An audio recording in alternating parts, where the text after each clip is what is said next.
Who needs legendary quest cards when you just have a solid mid-range hunter deck? So that's what I'm going to bring to you guys today. This is my budget mid-range hunter, which doesn't use the quest, and in many ways you could argue it's a bit better than the quest hunter, although I imagine that the matchups work out slightly differently. It's still quite early in the expansion cycle, so we don't know about all the most powerful decks yet, and by the time this video comes out, we may not still know about the best decks in the expansion, but right now I think this one is pretty solid. In order to make it, you're going to need 1860 dust and Karazhan for this particular build. However, the only card from Karazhan is Kindly Grandmother, so we'll talk about alterations in a little bit if you don't have Karazhan. So, this deck is designed to play on the pry on those combo decks that take a little bit of a while to get going, like for example the Caverns Below. So there isn't much counterplay to Caverns Below, which is the dominant deck that rogues are playing on the ladder right now. It basically means that if you're a slow deck, these rogue decks are going to get the better of you if you don't kill them before they get infinite 5/5s that can just trade forever with your board. But a good alternative to that is being able to beat them or put so much pressure on them that they focus on staying alive and trading rather than bouncing their minions back to their hand to get lots of procs on the Caverns Below. So that's what this deck is all about. We're all about putting pressure on the opponent. Not too many gimmicks, we're just kind of having a good time, playing minions on the board, focusing on tempo, and in some instances where the matchup demands it, we're going face. So it's a versatile deck. It doesn't really work against those really late game priest and warrior decks, although you can put a lot of pressure on warrior and maybe get away with it sometimes. And if Priest doesn't get Amara early, then sometimes you can run over Priest as well. But this is generally to a deck which does well against those kind of control decks. And if you see a lot of Zoo, discard Zoo, or the Zoo deck that I showed in the last set of budget deck videos, then you might find that this deck has a good matchup against that as well. Also Hunter in general, and along with Hunter Zoo as well, it just does well against those decks that aren't very refined, those kind of experimental decks that people are playing around with at the start of the expansion cycle. So as you can see, not too many fun and games happening with our deck. It's just very simple. We're playing minions, we're getting value out of our minions, and the idea is to just build a board that is just really difficult to deal with.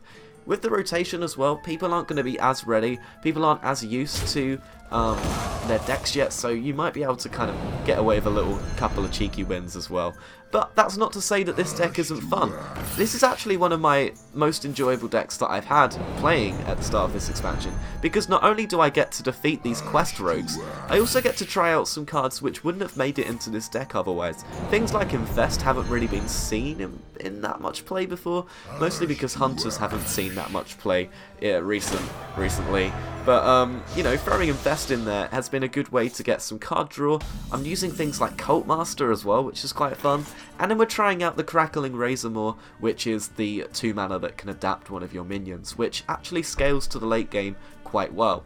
And we're also running 2 Scavenging Hyenas in this deck, because I realised that you're actually going to have a lot of tokens on the board, and if you're going to get +2/+1 from all of them, that's pretty good. One of my favourite openings with this deck is Alley Cat into Scavenging Hyena on turn 2, or into Crackling Razormaw also works, but Scavenging Hyena is pretty fun, because you also have that Kindly Grandmother, which also has Death Rattle, which summons a minion as well.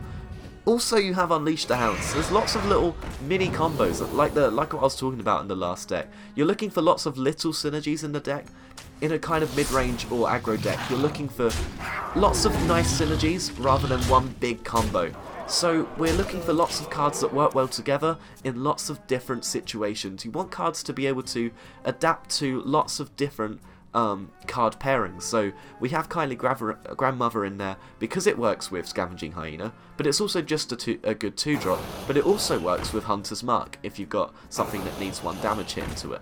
So there's lots of different scenarios where lots of these cards are good, and this deck does get a little bit pricey because we're running 2 Call of the Wild at the end of the game, but if you only have enough for 1 Call of the Wild, don't worry too much. I personally really like it as a finisher, but if you have some other Hunter Legendary lying around, maybe the new dinosaur that automatically attacks minions when they come down, I can't even remember what it's called, but it's a 9/9 for 7 mana. That will put a lot of pressure on the opponent as well. I personally feel that Call of the Wild is worth the dust, And if you're thinking of running Hunter this season, then maybe you should invest some dust in Call of the Wild. I try to limit my epic picks, as I have in this one, only a couple, because obviously they are really expensive if you start getting lots of them. And of course we're not using any legendaries. So this deck is definitely accessible, it can scale, and later in your Hearthstone, I guess, career, you can invest some dust in the decks you enjoy the most. So he's playing the Crystal Core now, but as you can see, because this deck is so fast, it doesn't really make much of a difference to us, because we've already basically won. So, like I was saying about Crackling Razormaw, you don't need, Kindly Grandmother, you don't need Kindly Grandmother. Another 2-drop, ideally a Beast, would work in that situation as well, and the rest of the deck is pretty affordable, and a lot of it even comes from the Classic and Basic set as well. So let me know what you think of this Midrange Hunter. Do you prefer it to Quest Hunter? Mostly because it's cheaper, I imagine, will be a lot of your responses to that. Nonetheless, that is my my take on my second budget deck of the expansion. If you want to see more, subscribe to Zoid Gaming, stick around because there'll be more games coming soon. Hit like on this video if you enjoyed it, and I will see you guys very shortly. See you next time.